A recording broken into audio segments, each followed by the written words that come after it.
93,3 FM Sonora Bandung dari lantai 4 Gerak Kompas Gramedia. Selamat siang, sudah siang lah ya. Yang pasti kita ketemu lagi di Bincang Sehat setiap Rabu. Tentu saya Hakim temani Anda. Dan kalau setiap Rabu itu gilirannya teman-teman dari atau narasumber dari Santo Borromeus Group. Dan untuk hari ketiga di bulan Maret 2021 ini, kebetulan ini baru kembali gilirannya narasumber dari Rumah Sakit Cahya Kawaluyan yang ada di Kota Baru Parahyangan, Padalarang, Kabupaten Bandung Barat ya masuknya ya. Oke. Yang pasti di studio Sonora sudah hadir narasumber yang pasti dari Rumah Sakit Cahya Kawaluyan ya. Jadi bukan Cahya Kawaluyaan. Bukan. Tapi Rumah Sakit Cahya Kawaluyan ya. Jadi suka ada tuh yang kepleset tuh Kawaluyaan, Cahya Kawaluyaan gitu. Tapi yang betulnya adalah Rumah Sakit Cahya Kawaluyan. Oke, yang pertama ada Mas Bambang Purnomo Sidik, AMDFT. Apa kabar Mas Bambang? Alhamdulillah baik. Sehat ya? Alhamdulillah. Oke, ini kalau dilihat namanya biasanya ini dari Jawa Tengah atau Jawa Timur aslinya? Kalau orang tua dari Jawa Tengah. Orang tua Jawa Tengah? Ya. Oh, soalnya Bambang Purnomo. Biasanya aku orang Jawa Tengah atau Jawa Timur tuh yang belakangnya O gitu. Kalau Bandung Purnama, Pak. Gitu.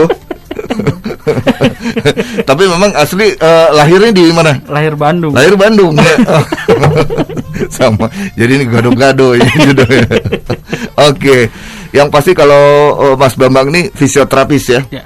Nah, kenapa fisioterapis? Karena topik kita di hari ini adalah berkaitan dengan penanganan nyeri pada leher. Nah, kalau misalnya Anda baru bangun tidur terus terasa nyeri leher, so kenapa itu? Ya kira-kira kurang lebih begitu. Ada juga nanti penyebab lain bisa dikupas ya Mas Bambang ya.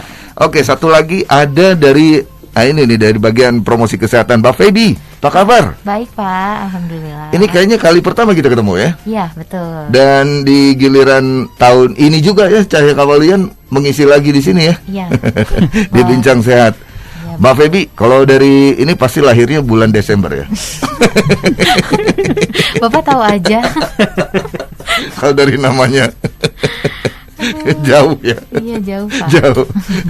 Oke, di bagian promosi kesehatan Rumah Sakit Cahya Kawaluyan ya, dan yang pasti melengkapi juga obrolan atau bincang sehat di siang hari ini ya, oke, nyeri leher. Ini saya langsung merasakan ya ada sesuatu di leher saya. Jangan-jangan posisi tidur tadi malam nggak bener nih. Aduh, Mas Bambang pas banget begitu saya baca materi. Waduh, bangun tidur ini banget ini banget apa topiknya pas banget nih. Nah, siapa tahu sahabat Sonora juga merasakan yang sama, boleh interaksi di sini ya.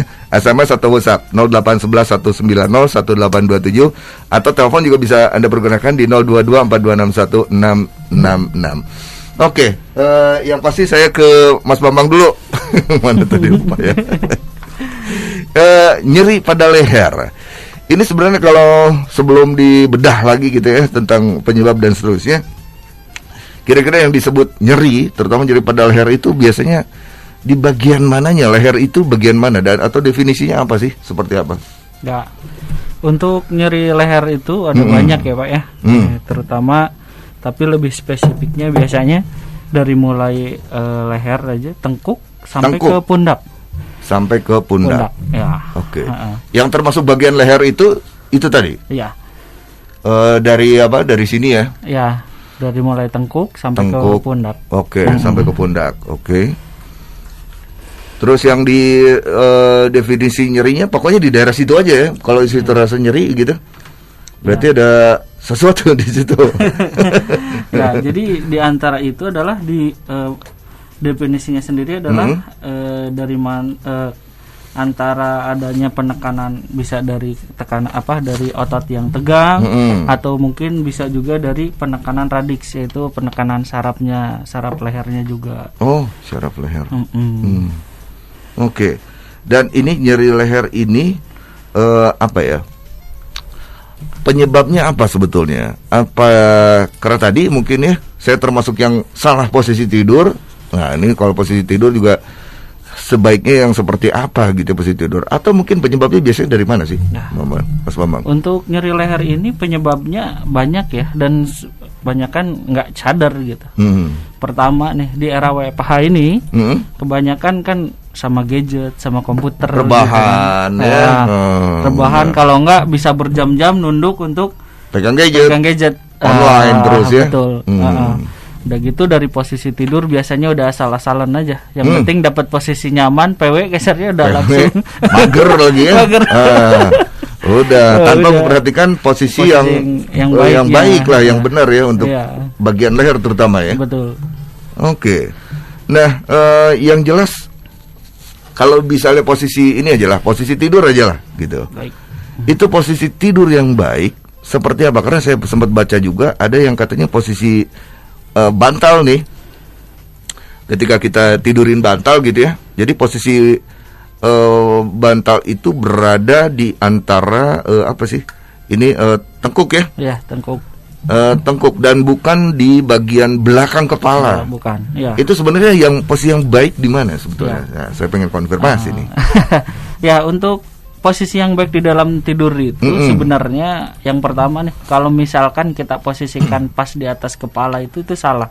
Kenapa salah? Karena otot leher sama pundak itu dia kontraksi terus mempertahankan posisi tubuhnya.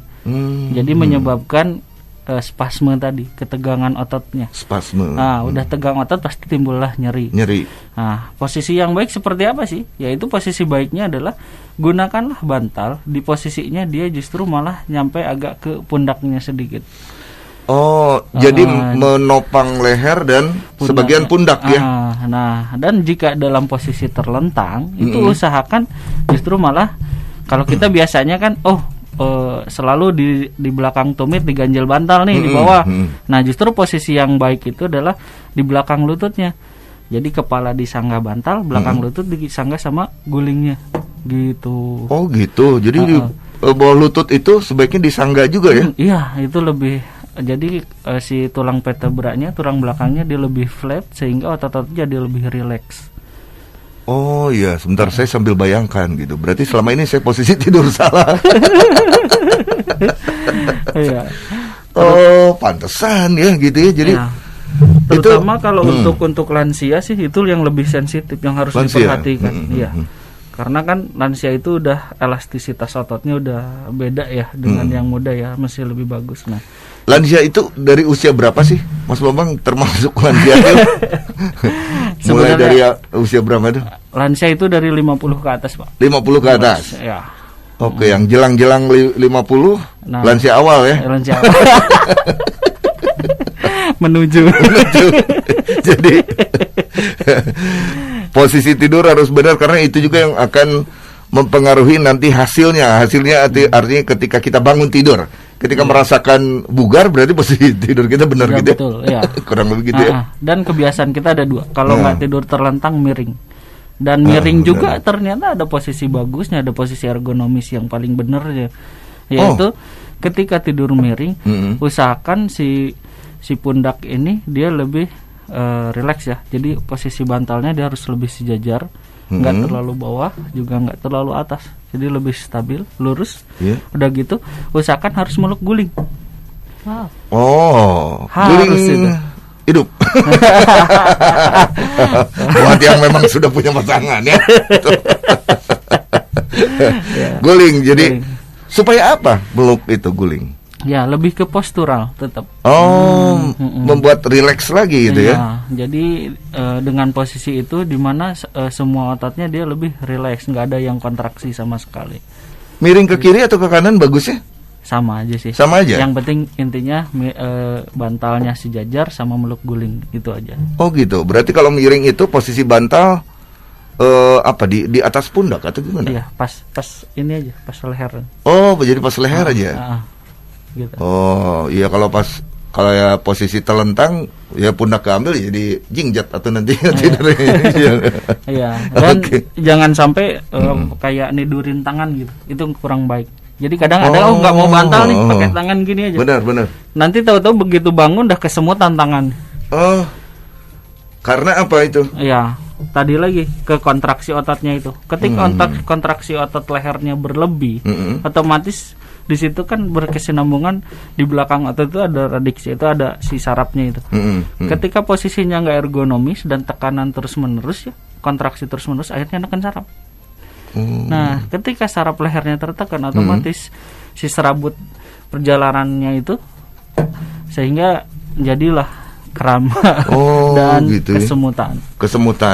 Itu kesemutannya bisa menjalar itu dari leher terus ya karena peredaran darah juga nggak ini ya kehambat ya.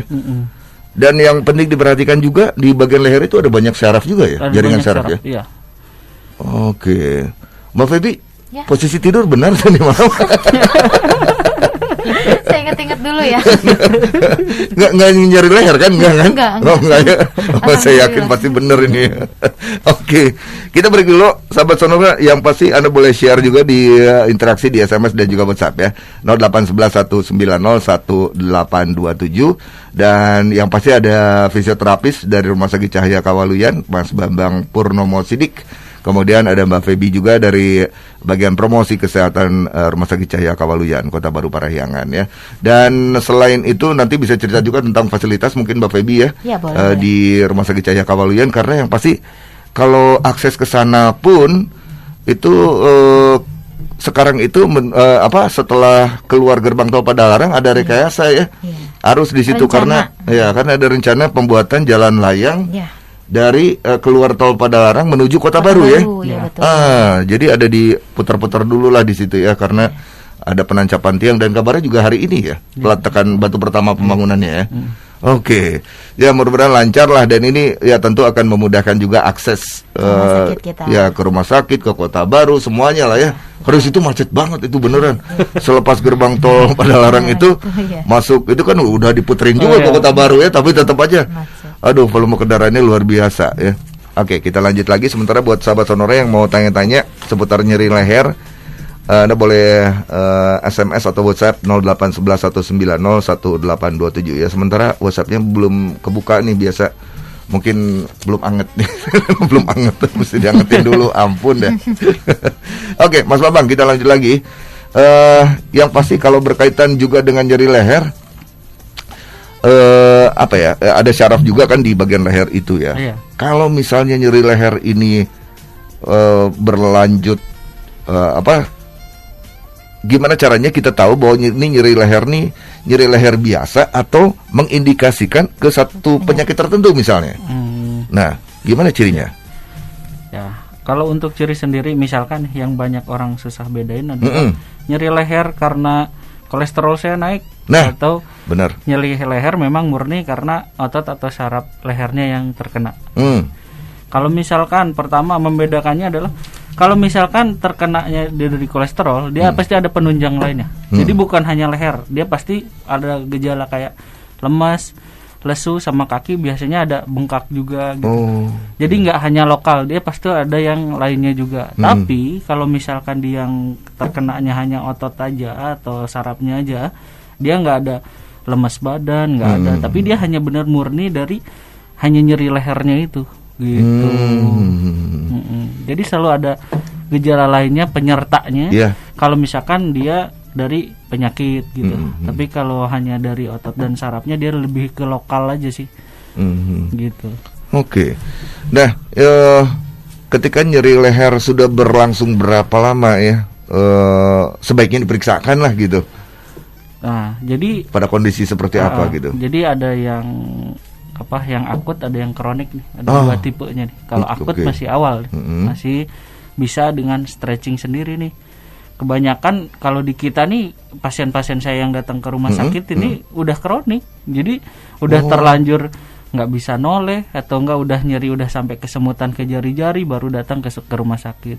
Bagusnya sih sebenarnya ketika gejala awal udah mulai nyeri pada pundak, udah pegel, udah mulai agak kaku-kaku, itu harus mulai datang ke rumah sakit gitu untuk periksakan saja segera gitu ya.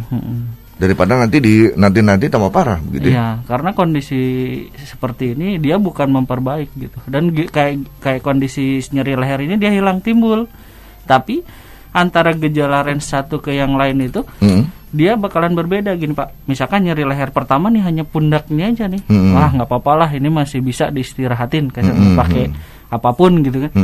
Nah, Udah gitu nanti hilang nih nyerinya. Pas datang lagi itu gejalanya udah naik grade-nya. Gitu. Jadi yang tadinya hanya kaku di ototnya udah mulai dia ada tambahan pusing, ada mulai kesemutan ke tangan gitu. Gitu sampai kaku-kaku ke bahunya juga sampai gitu. Sampai begitu ya. Oke, itu yang kronik ya. Kronik. Jadi kalau misalnya kalau ada istilah bahasa Sunda ya, Pak Mas Bambang, heuras beheung. Nah, itu kan nggak bisa noleh gitu kan artinya. Jadi dan itu yang saya pernah alami begitu ya. Itu tadi posisi tidur sepertinya ya. Posisi bisa tidur. jadi ya. Jadi tapi sebenarnya itu nggak langsung kok Pak. Dia pasti ngasih gejala awalnya dulu. Jadi nggak mungkin bangun tiba-tiba dia nggak bisa noleh nih. Tapi 1 hari sebelum kena itu dia udah mulai ngasih informasinya. Entah itu kayak ada yang nyubit gitu ya, ada pundak gitu kan.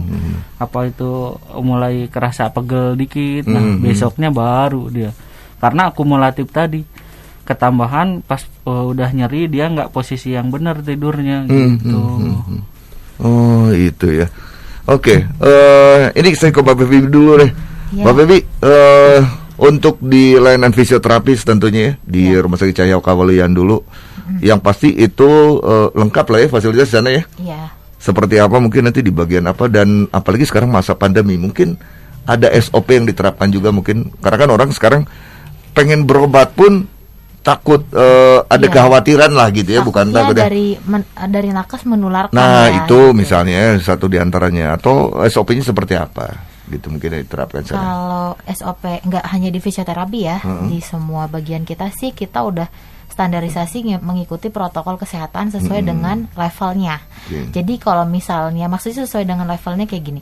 Kalau kayak saya yang orang kantoran berarti kan pakai APD-nya hair cap, masker gitu. Nggak perlu pakai handscoon kan, karena kita tidak melayani ke pasien. Kalau untuk di itu level apa itu kalau itu pengamannya? Kalau kayak saya kurang tahu lah kalau levelnya. Tapi maksudnya ada standarnya di setiap kita tuh pelayanannya kemana. Kalau misalnya pelayanannya ke pasien, ya kita harus lebih lebih ketat karena kita jangan sampai kita menularkan ke dari satu pasien ke pasien lain. Jadi kalau termasuk dari pasien juga ya kita antisipasi juga. Betul. Ada proses screening semacam itu juga ya. Jadi dari awal pintu masuk juga ada screening. Lalu kayak misalnya kalau kita perawat nih ya, berarti kalau dari satu pasien ke pasien lain akan ganti sarung tangan kalau memang ada tindakan kan. Terus kalau dari SDM-nya sendiri, petugasnya sendiri kita tuh udah divaksin. Jadi sebelumnya juga kita udah ada pemeriksaan, kita diperiksa untuk tes antibody ya. Kayak misalnya kita lagi terpapar atau enggak gitu. Kalau misalnya kita ada tanda gejala langsung ditangani dengan baik di rumah sakit kami. Kayak contohnya contohnya saya. Sebentar. Tenaga kesehatan itu kan di tahap pertama yang mendapat giliran vaksinasi COVID-19. Betul, sudah divaksin Anda? Dapat vaksinasi? Sudah. Karyawan kita tuh kapan itu, Mbak? Berjalannya itu dari sekarang bulan apa ya? Februari, dari awal Februari. Berarti 2 kali kan? Iya, sudah. Kan jaraknya 2 minggu. 2 minggu ya? 2 minggu, jadi udah semua. Nah, untuk yang kayak saya tuh penyintas COVID. Sebentar, penyintas COVID berarti Anda pernah terkonfirmasi positif dulu? Iya, betul. Oh iya? Iya, betul. Dan sembuh? Sembuh, alhamdulillah sembuh. Oh iya? Iya, bisa sembuh, COVID itu bisa sembuh. Oke, ini menarik nih sahabat Sonora. Saya berhadapan dengan yang penyintas COVID. Jadi itu terkonfirmasi. Saya ingin trace. Trace. Ya, jadi ketika terkonfirmasi positif COVID itu kapan? Terkonfirmasi 20 Januari. 20 Januari. Ya, sampai 30 Januari. Sampai 30 Januari. Jadi tanggal 1 saya udah masuk kerja. Jadi saya terkonfirmasi alhamdulillah cuma 10 hari isolasi mandiri karena saya tidak ada tanda gejala. Maksudnya tanda gejalanya hanya ringan ya, tidak termasuk ringan. Apa itu? Saya cuma mengalami anosmia aja, jadi nggak bisa mencium bau-bauan apapun tuh nggak bisa. Terus setelah diisolasi sekitar 5 hari, indera pengecap mulai tidak sensitif, jadi kayak rasa pedas, asin itu udah berkurang. Nggak kerasa tapi nggak nggak kayak dulu, jadi nggak enak makan. Kalau dulu kan kita makan seblak tuh enak banget ya, kalau sehat gitu ya. Kalau sehat tuh makanan favorit kan. Terus pas saya COVID kan gak nafsu makan, saya coba order. Pas dirasain, oh kok rasanya kok kayak kurang. Mungkin karena wanginya juga nggak ada kan penciumannya kan nggak bisa aromanya juga nggak mendukung gitu ya sebenarnya. Jadi makin gak nafsu makan gitu. Ya selama di isolasi mandiri sih tetap pakai dari dokter ya, kayak misalnya vitamin, terus beberapa obat antivirus ya kita minum. Terus intinya sih kalau COVID itu, apalagi yang isoman ya, ini untuk yang isoman di rumah ya. Dikasih tips nih, jangan stres gitu, karena stres itu salah satu pemicu yang bikin kita tuh makin down ya? Imun kita makin down. Menurun, dan kita lama sembuhnya gitu, lama untuk negatifnya. Jadi dari awal saya positif COVID, karena kan saudara saya juga COVID kan, udah selesai, udah sembuh. Terus dia nyemangatin, Feb, pokoknya kamu jangan stres, COVID itu bisa sembuh. Iya, saya tahu bisa sembuh, cuman kenapa harus saya yang kena COVID ya gitu. Dan nggak kepikiran juga, nggak terduga kan, bisa saya kena dari mana misalnya gitu. Nggak terduga banget. Di luar inilah nggak mungkin lah, saya kan orang kantor kok bisa kena gitu. Ternyata kan yang datang ke kantor saya kan bukan orang kantor aja, orang lapangan juga datang ke kantor saya. Ada yang masih pakai APD nih dari ruangan ke ruangan saya, kan mungkin di APD-nya ya, mungkin dia pegang pintu belum cuci tangan sudah masuk. Terus pintunya saya pegang lagi, sayanya juga mungkin lengah ya, cuci tangan juga misalnya gitu. Akhirnya tersebar lah gitu ya. Motivasi untuk sembuh itu jangan stres sih. Terus percaya aja COVID itu pasti bisa sembuh. Yang pasti tuh harus konsumsi makanan yang sehat ya. Jadi pola makan sehat. Yang wajib itu buah sayur, nasi tuh harus banget gitu. Maksudnya karena makanan itu juga berfungsi untuk meningkatkan daya imun tubuh kita gitu. Terus kalau saya tuh olahraga di dalam ruangan. Di kamar tuh olahraga. Iya, olahraga penting betul. Iya, olahraga. Terus kebetulan kan ada balkon tuh di rumah. Jadi saya kalau jam 7 pagi tuh jam 8 berjemur. Pokoknya kalau ada matahari. Sebenarnya bagusnya tuh jam 10. Cuman terkadang tuh kemarin itu kan lagi musim hujan. Jadi jam 10 tuh udah redup, justru udah mendung. Jadi di mana ada matahari saya keluar gitu. Yang penting di bawah jam 11 pagi. Kalau di atas jam 11 pagi tuh udah nggak bagus sinar mataharinya gitu. Ini kembali ya ke pelayanan. Aduh, keren banget nih. Jangan-jangan nanti bisa cerita satu sesi ya? Iya, ntar bisa habis waktunya. Tapi Mas Bambang nih, saya pengen tahu setelah divaksin apa yang Anda rasakan? Atau yang jelas Anda termasuk penyintas COVID juga atau bukan? Alhamdulillah sampai saat ini aman ya? Aman. Syukur. Setelah divaksin berarti vaksin sudah selesai kan? Sudah selesai 2 kali. 2 kali ya. Apa yang dirasakan? Setelah yang saya rasa ketika dulu pertama divaksin nih, nah itu dirasakan apa? Kemudian sampai sekarang gimana? Yang saya rasain itu setelah divaksin itu lebih seger ya, ke tubuh lebih seger, pola nafsu makan juga lebih banyak juga. Ke nasi padang makin kenceng ya. Itu luar biasa. Rendang bisa 1-2. Jadi kalau misalkan di luar ada yang stigma negatif tentang vaksin ini bohong semua. Nah, enggak itu hoax itu. Hoax ya. Oke, jadi sampai sekarang nggak ada. Kalau saya pernah ngobrol sama sama dokter, seorang dokter, saya tanya, dok sudah divaksin sudah, gimana kerasanya? Ya cuman pegel aja di bagian yang disuntik itu aja, dan pas hari itu besoknya biasa aja gitu.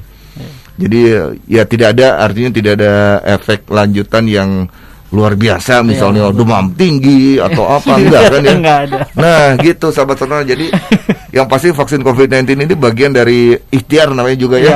Dan orang sekarang udah bisa vaksin disebutnya vaksin gotong royong ya. Itu bisa sendiri langsung saja dan gratis ya, karena itu program dari pemerintah. Oke, back to nyeri leher ya. Aduh, kalau cerita tentang itu jadi panjang. Nanti mungkin bisa di sesi lain lagi yang lebih ini ya. Keren-keren nih ya. Tuh kan jadi saya tergerak untuk bertanya ke Mbak Feby. Kira-kira jadi pendonor plasma konvalesen. Oh iya, itu juga tema yang menarik ya. Sekarang kan ada semenjak COVID ini kan belum ada penanganan yang pasti. Hanya kita dan penelitian juga masih berlangsung kan ya. Iya, betul. Nah, adalah ditemukan ini donor plasma konvalesen.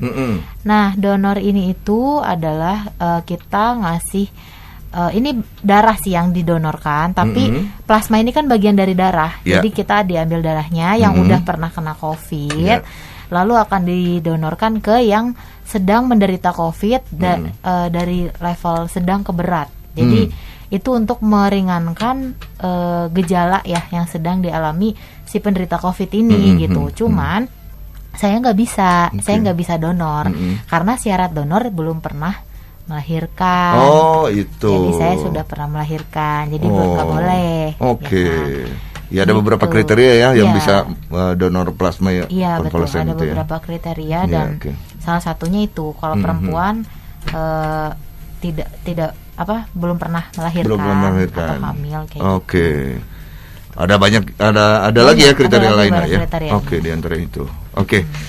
Stop ya, sudah ya itu. Saya belum cerita promo ya. Nah, itu belum ya, malah. Aduh. Gitu. Soalnya Anda begitu menarik itu soalnya. Banyak aduh. sekali yang pengen dibahas ya, Pak. Itu. Oke, sekarang tentang itu ya fasilitas yang itu ya. Kita ngobrolin fasilitas ya. Nah, Sahabat Sonora, Rumah Sakit Cahya Kaulian itu kan tempatnya di Padalarang nih, di Kota Baru Parahyangan. Jadi keluar pintu tol, melipir sedikit udah langsung masuk kawasan Kota Baru. Ya kan? Aksesnya juga lumayan mudah, lumayan nggak macet gitu kan. Nah, yang kedua, RSCK tuh baru pembangunan gedung baru, namanya Ruang Karolus. Nah, Ruang Karolus ini adalah ruangan premium di Rumah Sakit Cahya Kaulian. Kelebihannya itu ada dari segi fasilitas pasti ya. Di sana tuh kita lebih mentingin view, jadi view-nya tuh bagus. Kita bisa lihat pegunungan, alam-alam gitu kan. Jadi danau supaya itu kelihatan danau. Ada kayaknya danau kan? belum. Tapi kalau jauh ya, masih jauh itu. Iya, masih jauh. Masih jauh itu. Jadi kayaknya kan kalau orang lagi sakit tuh kan bukan hanya badannya aja yang sakit kan, psikologinya juga terganggu. Apalagi kalau suasananya kurang nyaman kan gitu. Kita sediain nih ruangan yang kelas premium, yaitu ruangan Karolus. Nah, kelebihannya itu tadi dari segi fasilitas dia lebih baik dibandingkan ruangan yang lain. Terus ada juga fasilitas view-nya juga. Terus kita juga ada lobby baru supaya kita pembangunan lobby baru. Jadi supaya pengunjung-pengunjung yang datang ke RSCK tuh lebih nyaman untuk nunggu. Sofanya diganti, ruangannya sekarang lebih bagus gitu. Main ya ke RSCK ya. Itu kalau terlalu betah ketiduran nggak apa-apa. Baru di lobby itu. Iya, jadi itu ya kita ada dua fasilitas yang baru kita bangun, yang baru kita ubah. Nah, sekarang ke promo pelayanan nih. Nah, kita ada promo paket hitan. Nah, di paket sini. Hitan. Iya, jadi yang punya anak-anak, ayo di hitan kan. Nah, untuk paket hitan yang pertama itu di harga 1.500.000. Itu metodenya menggunakan metode yang konvensional dan tindakannya dilakukan oleh dokter spesialis bedah. Nah, untuk paket yang kedua itu harganya lebih mahal sedikit, 1.750.000. Metodenya menggunakan electric cauter dan sama tindakannya juga dilakukan oleh dokter spesialis bedah. Nah, promo yang kedua kan sekarang kita tuh dulu tahu PCR swab ya, PCR swab, terus tes antibody ya kan, sama swab antigen kan yang terbaru. Nah, sekarang ada pemeriksaan anti-SARS-CoV IgG/IgM. Jadi pemeriksaan serologi antibody. Apa itu? Pemeriksaan antibody serologi itu kayak fungsinya itu untuk pemantauan pada pasien yang terkonfirmasi COVID. Jadi ini juga salah satu pemeriksaan untuk screening COVID selain tadi tes antibody sama swab antigen. Terus untuk kepentingan terapi plasma konvaselen yang tadi kalau kita mau konvaselen sih. Konvaselen. Ya. Saya yang salah berarti. Iya, konvaselen. Jadi kalau kita mau donor, salah satunya kita harus periksa ini dulu, periksa tes serologi COVID ini. Terus sama untuk yang sudah selesai vaksinasi harus di tes ini, tes serologi ini. Jadi untuk fungsinya tuh untuk melihat apakah antibodi kita tuh lagi terserang atau tidak. Ini tuh lebih bagus daripada tingkat efektivitasnya ya, lebih bagus daripada tes antibodi yang pertama. Yang pertama kali yang kita bisa periksa sendiri. Nah, itu lebih bagus tingkat akurasinya. 95 di atas 95% akurasinya bahwa dia antibodinya lagi diserang COVID atau tidak gitu. Nah, terus promo yang ketiga yaitu ada promo vaksinasi influenza. Nah, ini dipakai untuk anak di atas 3 tahun sampai ke usia dewasa. Karena kan awalnya COVID ini juga kan dari flu ya.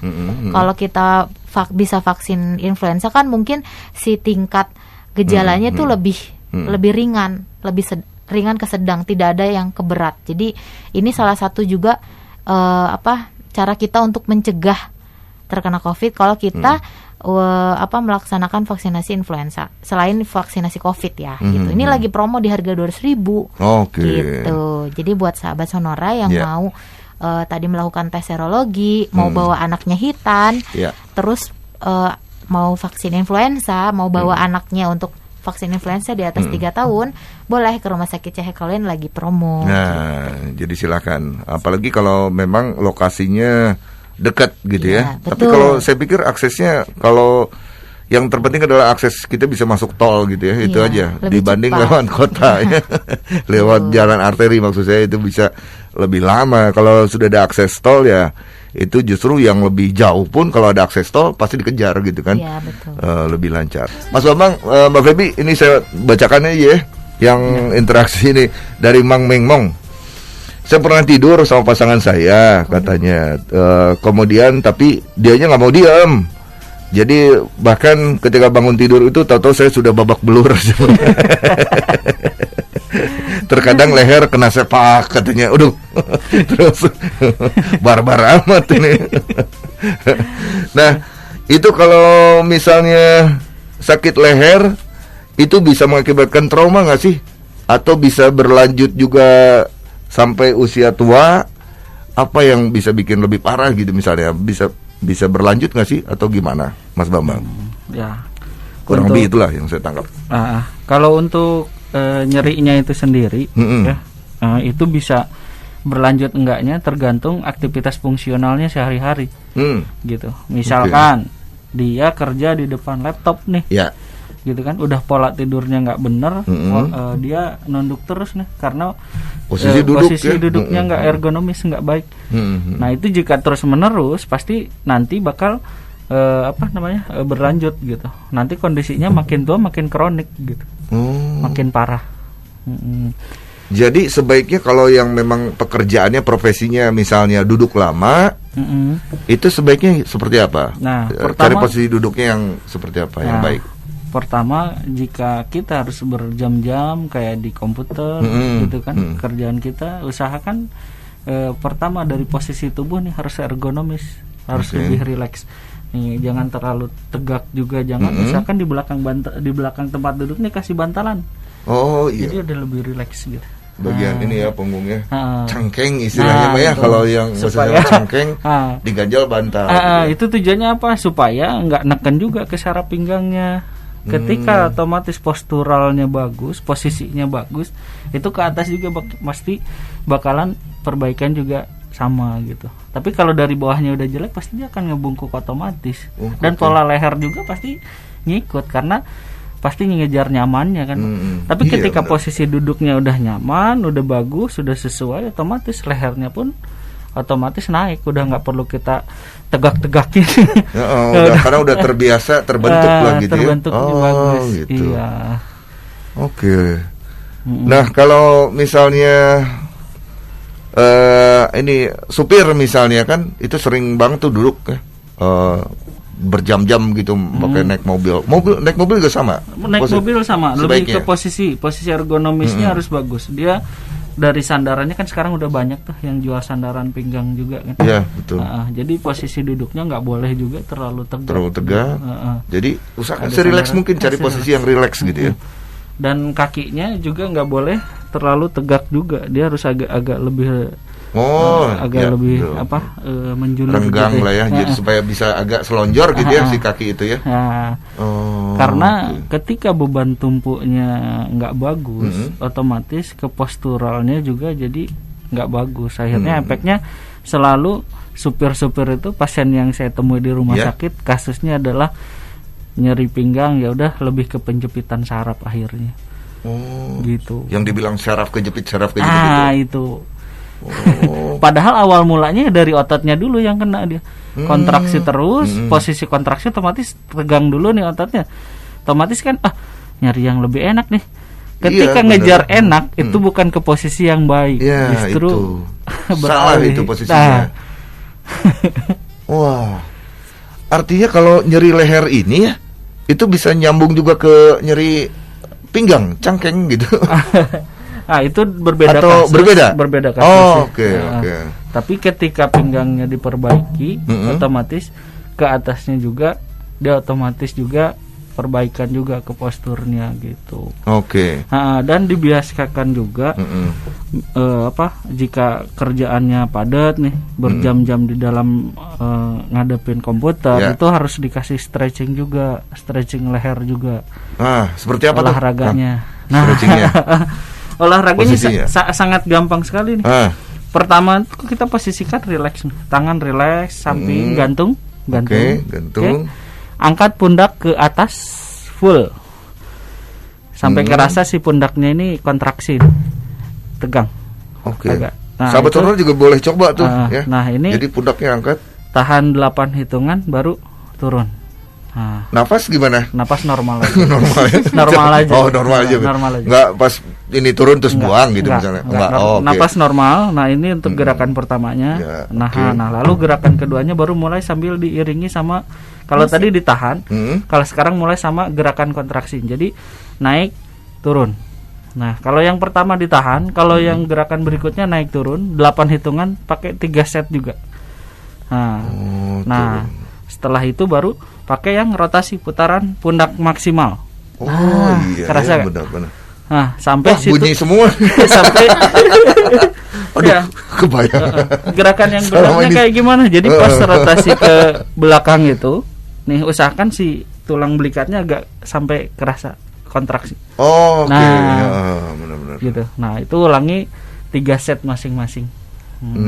Nah udah gitu gerakan kayak mematahkan kepala. Mematahkan kepala. Kayak gimana? Sama kayak kalau lagi senam pagi nih.